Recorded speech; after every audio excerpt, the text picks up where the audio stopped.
Hey guys, so today we're doing a 2JZ-GE VVT-i from an IS300 adapted to be plug and play into an IS200 and using a manual gearbox. So let's get into it.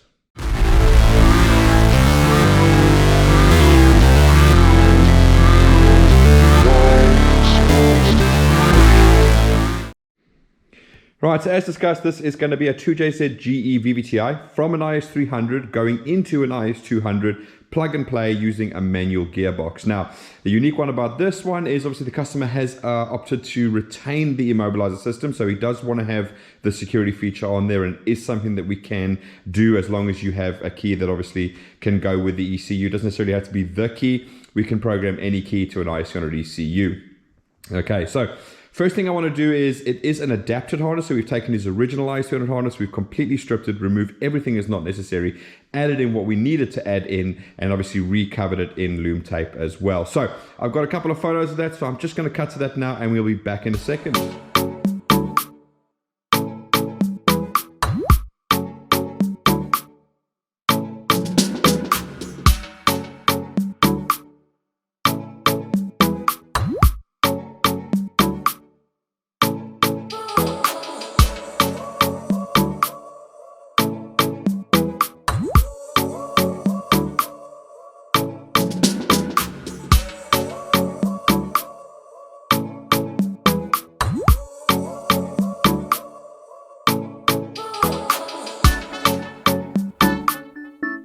Right, so now you see what it looks like underneath there. Let's jump into what we're going to be doing today. So first of all, we're going to go through the layout of the harness. So we're going to start at the ECU, work all the way around the harness so you guys know exactly where everything goes. And that's the main reason why the inlet manifold is not on, because as you can see, the inlet manifold going over the top would cover all of this wiring up and it'll be very difficult for you guys to see where everything goes. Once we've done that, then we're going to jump into the testing, and that's going to be made up of two parts. One is with just the ignition on, sorry, and the other one is with the engine actually running. Okay, right, so jumping into the layout, first thing we want to do is start right here at the ECU box. And the first thing you guys will notice is obviously this is an IS200 ECU box. That is an IS300 ECU, and clearly that does not fit in there. So you do have two options. One, you can either then, if you've bought an entire IS300, you can obviously salvage the ECU box. That's option number one. Option number two, you can just remove these two screws over here, lift out the PCB board, and you can grind this whole lip off over here, and then that will actually wedge down inside there. So two options. Obviously doesn't require you going and buying another ECU box, but if you do have it, you know, just use it. Then looking at this side over here, we've got the patch section that interfaces with the two IS200 ECU plugs. So these should be left behind in your vehicle when you remove the 1G engine. Then looking over here, we've got our blue body plug, our gray body plug, and in this case, we've used the IS200 white body plug that goes into the black junction connector of your IS200. And obviously we've adapted all of these three plugs to match an IS200. You've obviously got the 5 ECU plugs, 1, 2, 3, 4, and 5. And again, these are totally unique. You can't plug the wrong one into the wrong place because they are all keyed. And then lastly, we have our junction connector. This little blue cap should still be here on your white frame. So you'll just get this white plug without the blue cap on, and that just goes straight into there. All right. Now that we've done that, let's move over to your grommet, and that's just going to slot straight down in there. Little U shape over there, and then obviously gets sealed by the lid on the top over there. Coming out the grommet now, we're going to break out and go into our igniter. So that's going straight down there. And again, this you should have got from the IS300. That's going to bolt onto your strut tower and plug directly into there. All right. Once we move along from there, we're just going to pop over and we're going to get to the first plastic section over there. There's a couple of plastic sections, this one over here, this one over here, and obviously that one stretches all the way around there as well. Right, so what we're going to do first of all, we're going to go back here because it's a nice short run. We're going to then come back, we're going to go down there because there's a whole bunch of wires that make their way down there, and then we're going to go back and make our way around to the other side of the engine over there. All right, so after this piece here, it's just going to pop out for a small little section where we've obviously taped up with the loom tape. And that's going to then break out to your first section over here, which is going to include your noise filter, which plugs into the inlet manifold that you'll see when you put that on. You're also going to have your oil control valve. So that's what controls your VVT-i or your cam timing. Then we've got injector 1 and injector 2. And then we've got the TPS connector, which obviously plugs into the throttle over there when it is in place. Moving along from there, we then start the next plastic piece, which bolts down there and there. Sorry, I forgot to mention this plastic piece bolts down over here Right, so as you can see, it pops out over here and it goes to injector 3 and injector 4.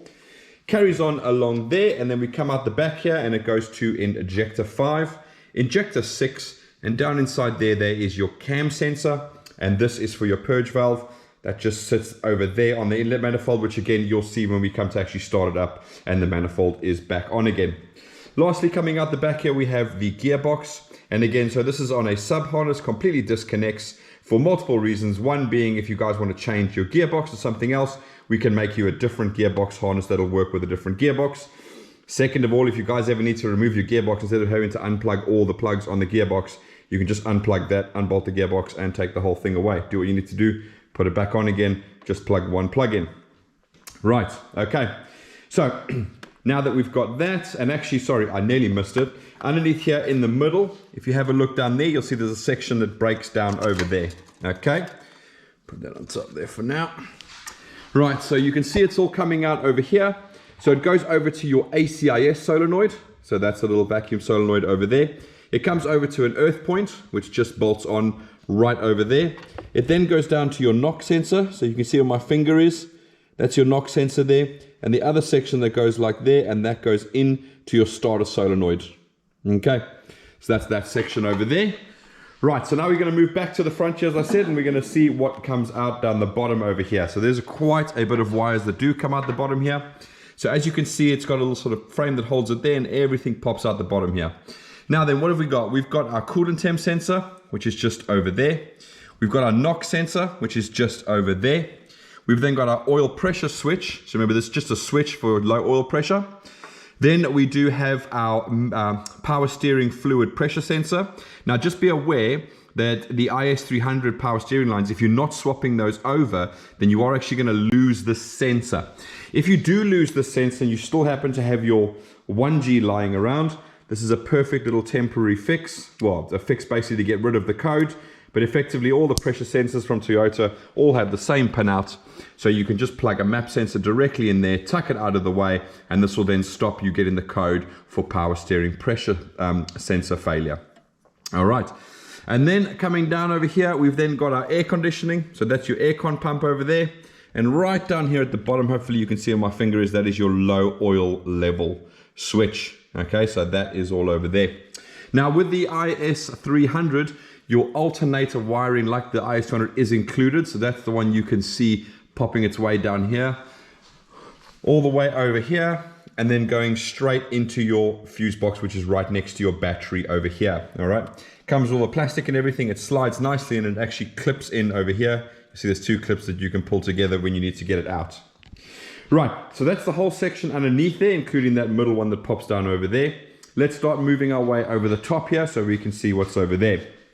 Right, so once we start moving it top, first thing we're going to come to is the coils. Right, so we've got a coil plug that pops out over there, coil plug over there, and coil plug over there. Okay, now remember with these 2JZs, with this particular setup, this is what we call a wasted spark setup. So actually there's two spark plugs firing at the same time. Now, this is where people get a bit weird, because in actual fact, what's happening is one, which is obviously at the front over here, and number 6 fire at the same time. And that's your first firing order. So in other words, that's ignition 1, because it's firing 6 and 1 at the same time. All right, your next firing order is 2 and 5. So there's 5 and there's 2. So this is actually what we call ignition 2. And then your third firing sequence is 3 and 4. Okay, so that's going to be there. So this is actually what we'd call ignition 3. So you've got 1, 3, and 2. Okay, so just bear that in mind, that is how the coils and everything are set up on there. All right. So moving along, further along down here, we're then going to go across here. It is bolted down over there to hold it in place. And then we do have your drive-by-wire connector, and that bolts in directly or plugs in directly over there. We then, further a little bit along here, we have your accelerator position sensor. So do bearing in mind that these are drive-by-wire. That's what the ETCS-I stands for, Electronic Throttle Control System. I stands for intelligent, just like the VVT-i. And then lastly, we've got the little section that pops out there, and that goes to your Lambda sensor. Now, usually on your engines, you're going to have a little bracket over here, and that's going to then accommodate this plug that plugs in over here. So just do bear that in mind. Obviously, I've removed a lot of the brackets. I got rid of a lot of stuff on this engine. It was just meant for starting and testing all of this stuff. So that's that section over there. Then popping out the front down here, we're then going to have a couple of things. First, starting off with your crank sensor. So that plugs in directly over there. You then got your 3-pin alternator plug. That plugs directly in there. You then have your main alternator cable, and that bolts down directly on there on your alternator. Then we have the Lambda sensor plug. So remember, you used to have 2 Lambda sensor plugs here. This one is for bank 1 sensor 1. The other one that used to run down to over there, and that would be bank 1 sensor 2. Now that one we have removed because in the remap we've got rid of the secondary lambda sensors. So we got rid of the lambda sensors that are after the catalytic converters. So that means no more P0420 for catalytic converter inefficiency. Right, and this is obviously bank 2 sensor 1. So you've got bank 2 sensor 1 because that's responsible for fueling.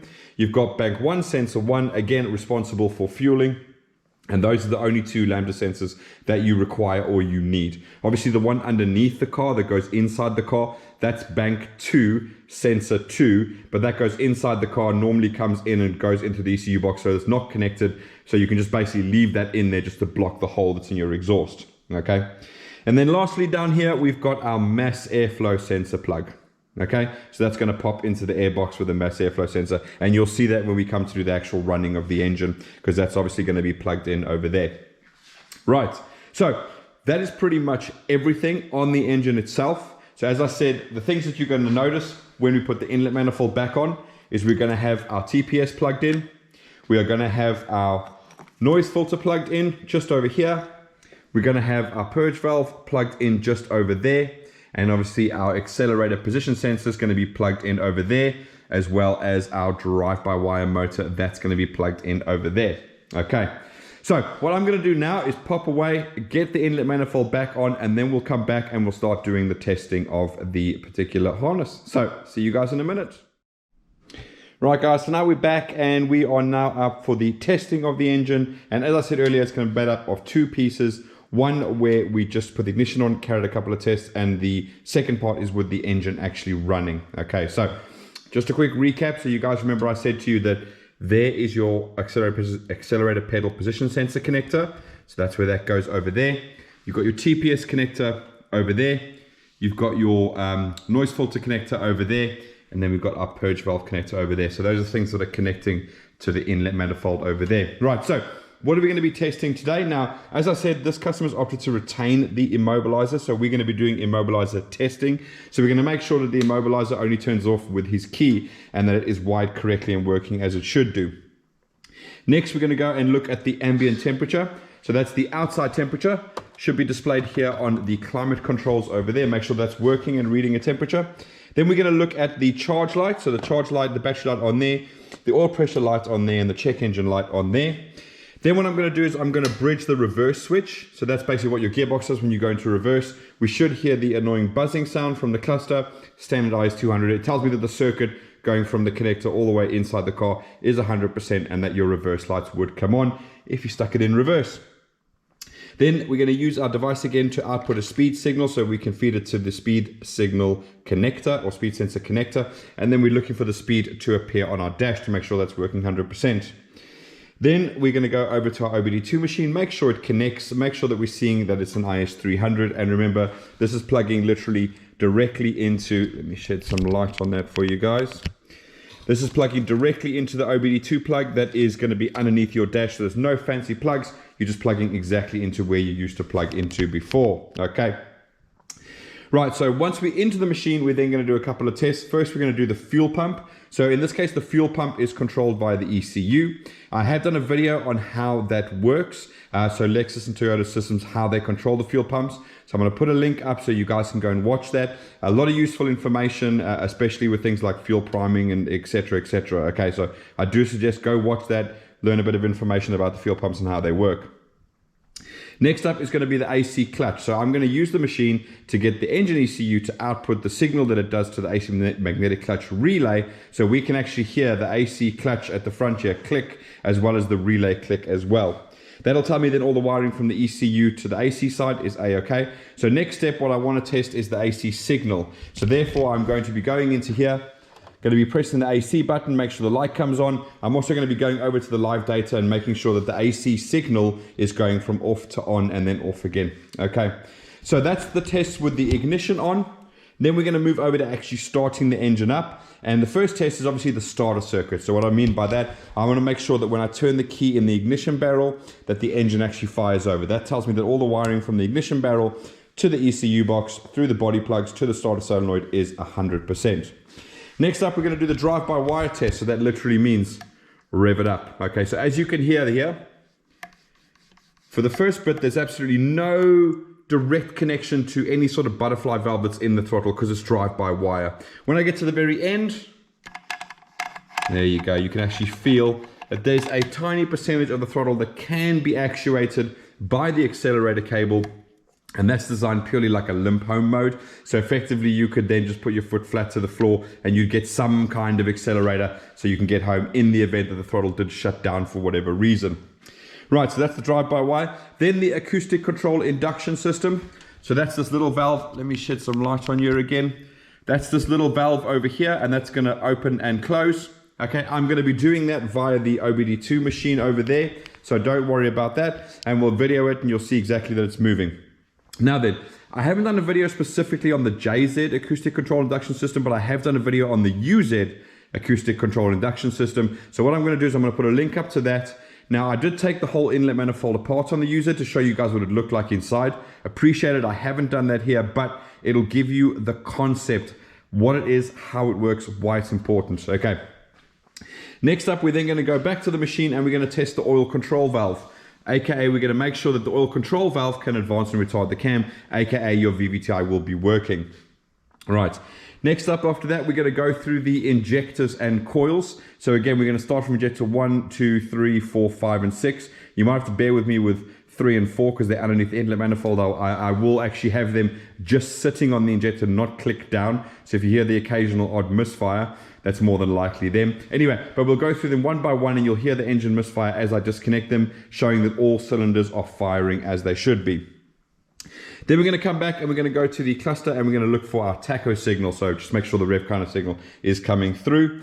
We'll look at the coolant temp, make sure that that's coming through because again, that gets transmitted via the ECU to the cluster as well as the charge light and the oil light, etc., etc. Then what we're going to do is we're going to go through diagnostics, what you can do, what you can't do, and obviously going through the fact that, you know, you do have OBD2 functionality and you can read live data, etc. So let's jump into the first part with the ignition on. And as I said, the first part of the ignition testing is going to be testing the immobiliser. Okay, so it's actually a good time because the key that Max has given me for his ECU is actually a valet key. So you probably heard that expression before. Now, what I would say is a lot of people get confused between an immobiliser and an alarm. Now, in a Lexus and or a Toyota, those are two completely separate things. You need to separate them in their entirety. So the immobiliser immobilizes the engine via the ECU. Okay, so it's not going to fire injectors or whatever. Right. The alarm that's in the car that your central locking activates, that's completely separate. You could literally put the correct key in, but break into the car, have the alarm going mad with the siren, put the correct key in the ignition, start the car and drive down the road with the alarm going mad. Okay, they are literally completely separate. They couldn't be further apart if you tried. They have nothing to do with each other and they don't affect each other in any way. Okay, so you probably heard the term valet key before and wondered why it's a valet key. There's a couple of things that make a valet key a valet key. There's the electronic part and then there's the physical part as well. So things like the valet key might not open the glove box. If you wanted to keep something precious, you could put it in the glove box. You could give your valeter the valet key, which wouldn't open the glove box, which would then mean your items would be safe. Okay. The electronic part of the valet key doesn't allow, with a machine like mine, with a machine like this, if I had a master key and another key, I could program another key with a master key. You cannot program another key with a valet key. Okay, now it makes perfect sense. It's a key that you can give to your valeter to clean your car, and wouldn't it be nice if he wasn't able to go ahead and buy a machine like this, clone your keys while he's cleaning your car, and he knows your address, comes at night and steals your car. It's a brilliant system. There's absolutely nothing wrong with it. But it is something that you guys need to bear in mind if you guys are buying ECUs and guys are saying, oh, I have a key with the ECU.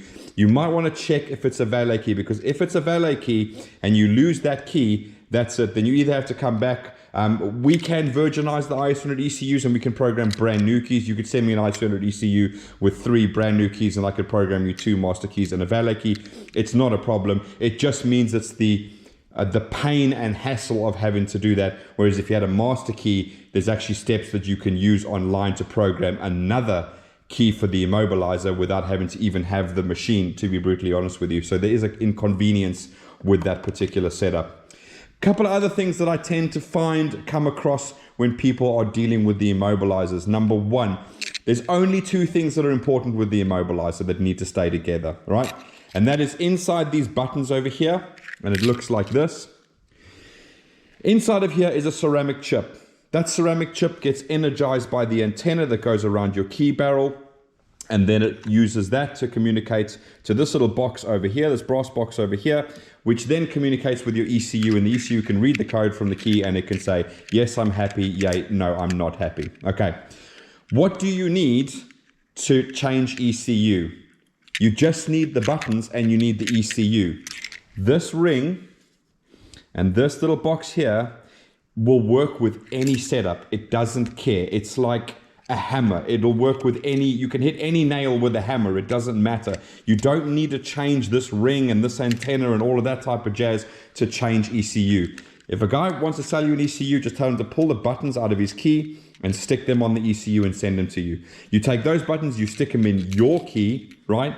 And you stick it in and you plug his ECU in, it's all going to work. Okay, so you do not need to buy all of this and da. You don't need to change out the antenna. You don't need to change out the little box. You don't need to change out any of that. Just get the buttons inside and get the correct ECU with it. Okay, so I just see a lot of guys say, oh, I need to get the antenna and ring and blah. No, you don't. You just need that and you need that. If you've lost all your car keys for your car, then obviously you need to change your ignition barrel to match whatever blade that you have that you're going to work on there, but you don't actually need to change all of this ring and blah. That's generic. It'll work with any setup. It doesn't really care, you know, what's going on. Okay, so I just wanted to get that out the way because I hear it so many times, people saying like that. Okay, second thing with the immobilizer system, all right, is there is a switch in the ignition barrel here, which is wired to your ECU, which activates the ability to read the key the second you insert the key, okay? So you will know whether your immobilizer is working or not the second you insert the key. It's not going to wait till you put the ignition on, it's going to do it immediately. And to show you that, what I'm going to do is I'm going to put the customer's key down here. I'm going to insert the key and I'm going to hold the camera over the fuse box over there. Now hopefully you heard me insert the key and you heard the relay click, and if I take it out, there you go, it turns off again. Okay, so the ECU is actually turning on a relay to supply power to the antenna and this ring, and that's then communicating with the ECU. So it does that even before you turn the key on. Right, brings me to my next point. How do you know whether you got a valet key or you've got a master key? Now, that's interesting because you can tell straight away with any car that you put it in. Okay, so what I'm going to do here is this key is obviously cut to my ignition barrel. This is the customer's key over here. I've removed the buttons with a ceramic chip from my key. And so the only ceramic chip that's going to be able to be read is in the customer's key over there. Now, what's the security light? If I just go ahead and just put my key in, so you see there's the customer's key over there. I've just got my key with no buttons in. If I insert the key, you'll see the check-in, the security light still flashes. I turn the ignition on, you can see all the lights coming on. Security light is still flashing. Fantastic, right, okay. Now what I'm going to do is I'm going to take the customer's key, hold it next to my key just so that the antenna can read it over there. Now watch what happens as soon as I insert the key into the ignition barrel. Now then, that is the unique feature. A valet key will cause the security light to stay on solid for a few seconds and then go off. That's how you know that you have a valet key in terms of the immobilizer. All right, so now I know that this key could never be used to program any more keys into that ECU via ordinary means. Let me stress ordinary means. There's always ways around things. Obviously, I can virginize ECUs and program new keys. I'm sure there are other people out there as well that can do it. But the normal route with a diagnostic machine like TechStream, you cannot program more keys with this key. Okay. Another interesting fact, the ECU only looks for the key the second you insert it. So as you can see there, security lights flashing, keys nowhere near the antenna. Okay. I can turn the ignition on. Doesn't turn off. I can start the car.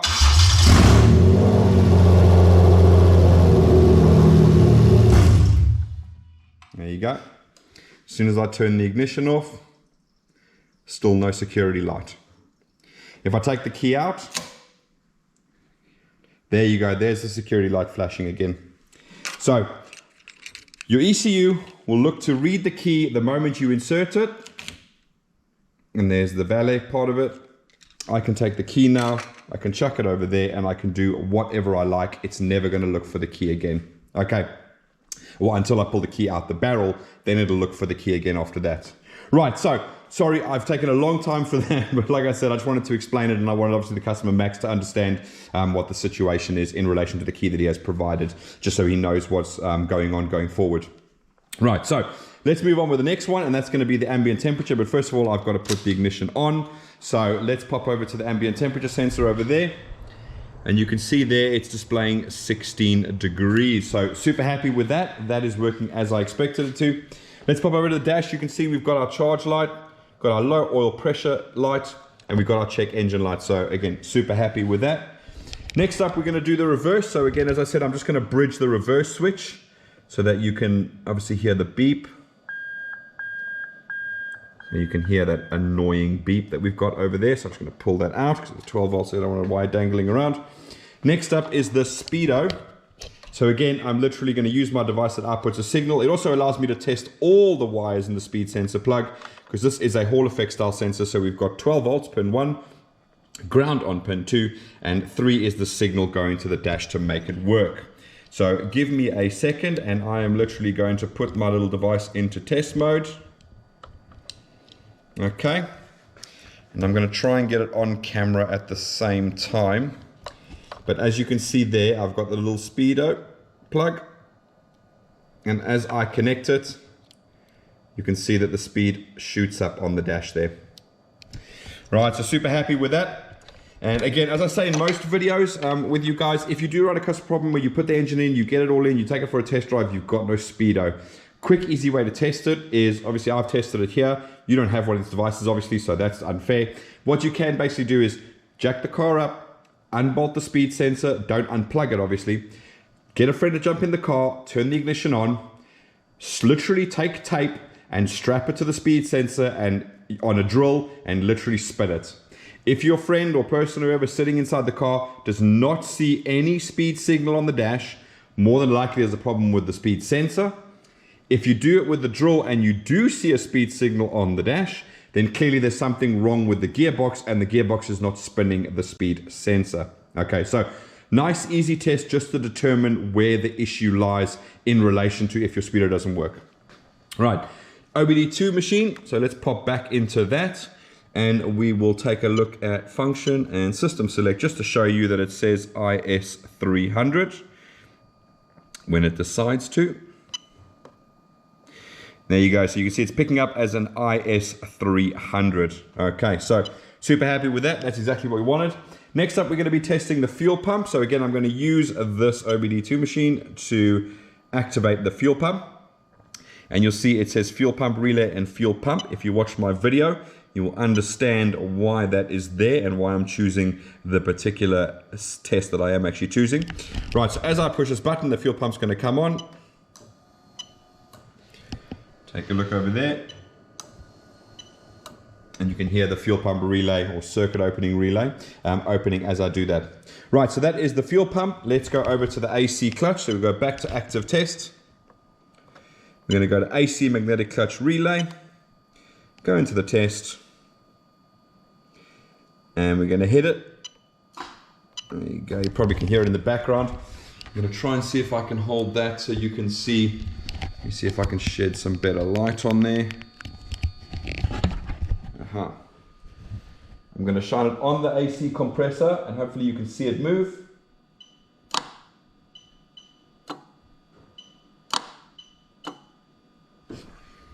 Fantastic. Okay. So now then, AC clutch, let's look for the AC signal. So I'm just going to pop down on my live data that's available here. And I'm going to get to, okay, hopefully you can see there where my finger is, it says AC signal and currently saying off. I'm going to pop over here, press the AC button, come back over here, and AC signal is now saying on. Pop the button off. AC signal is now saying off. Fantastic. Okay, so I'm testing the signal from the car to the ECU to tell it that the AC button is pressed. I've tested the ability for the ECU to output the signal to turn on the magnetic clutch relay, but do bear in mind that you do need to have the rest of the system completely intact and working. So there is a pressure switch at the front, a 4-wire pressure switch that activates an actual input into the ECU to tell it the pressure is correct. Okay, and obviously you need the system gassed up. So as long as it's gassed up, as long as the pressure sensor is working at the front, all the other signals are intact and your AC should work exactly as it should. Okay, right, so now that that is all done, I'm just going to quickly pop off, make sure it all runs, quickly run through these tests on the running one again, just to make sure one last time, and then we're going to pop back and we're going to do the testing with the engine running. So bear with me a second, I'll be with you now. Right guys, so now we are back again. We are going to be doing the testing with the engine running. So quick recap of what we're going to do, because we just spent a lot of time on the ignition testing. So first of all, the starter circuit, which I've kind of already done because I started the engine earlier for you guys. Then we're going to move on to the drive-by-wire test. That's simply revving the engine and making sure that that works. We're then going to pop over to the ACIS valve, which is this little valve over here. I'm going to activate it with my machine, hold the camera there, and you're going to see it open and then close again as I turn it on and off again. Next up, we're going to then do the oil control valve. So that's the little solenoid there that controls the VVT-i. So it's going to cause the cams to advance and retard. It's going to sound really weird. It might cut out, but it might not. I might have to restart the car. We'll see when we get there. Next up is going to be the injectors and coils. So what I'm basically going to do, pull each injector out one by one so you can actually hear the engine misfiring. So that's making sure that each cylinder is firing and all injectors and coils are working as they are supposed to. Next up, we're going to come back and we're going to look at the tacho or the rev counter, make sure that that's working and we're getting a signal through there. Then we're going to look at the coolant temp, and you can kind of already see that the coolant temp is already showing a temperature on there for us. And then we're going to come back and we're going to look at the diagnostics and the codes on the ECU itself. So without further ado, as I've taken so long previously, I'm going to get my ear defenders on and let's get cracking. Right, so let's fire her up.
Rightio.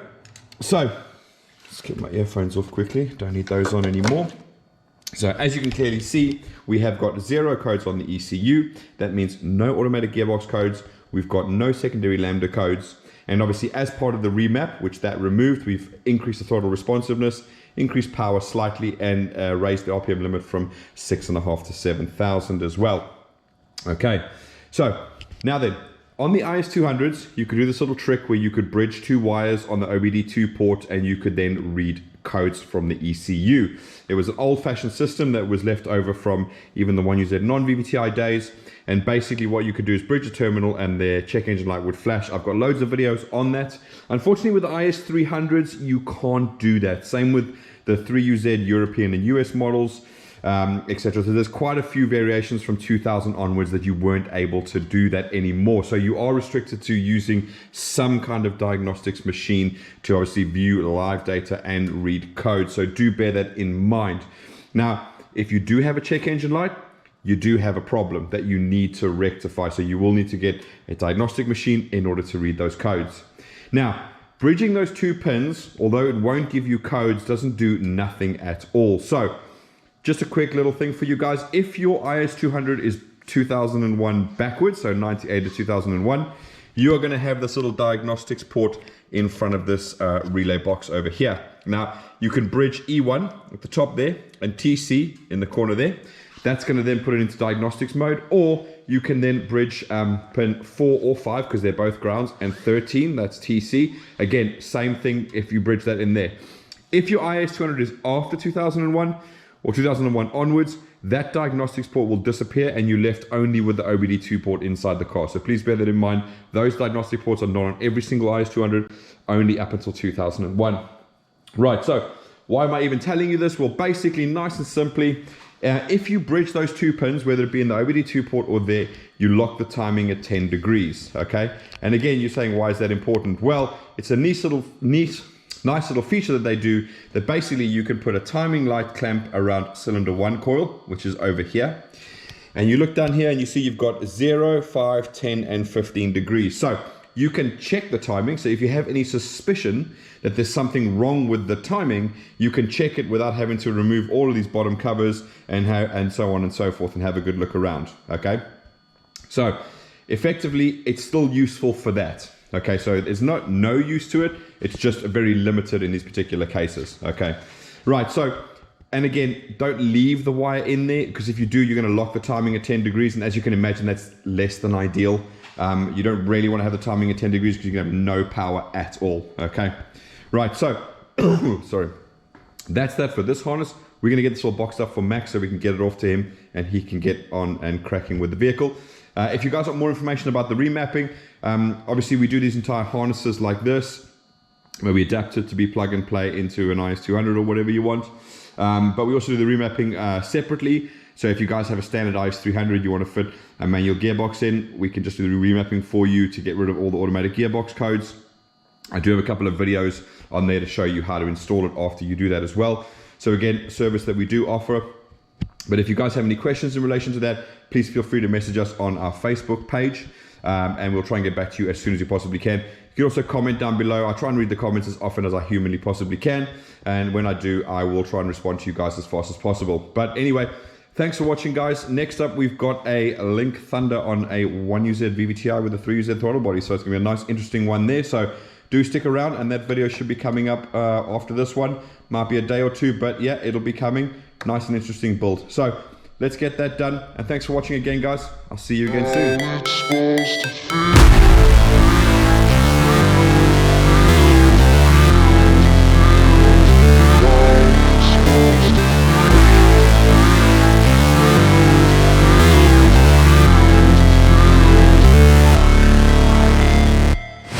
Never break, always fight, never quit, do it right, play the game, win it life, have no shame, there's no time, feel the pain, live the grind, I could change, in my mind, pick a lane, commit and climb, the only way to win it life, I never miss, that's fact, taking big swings.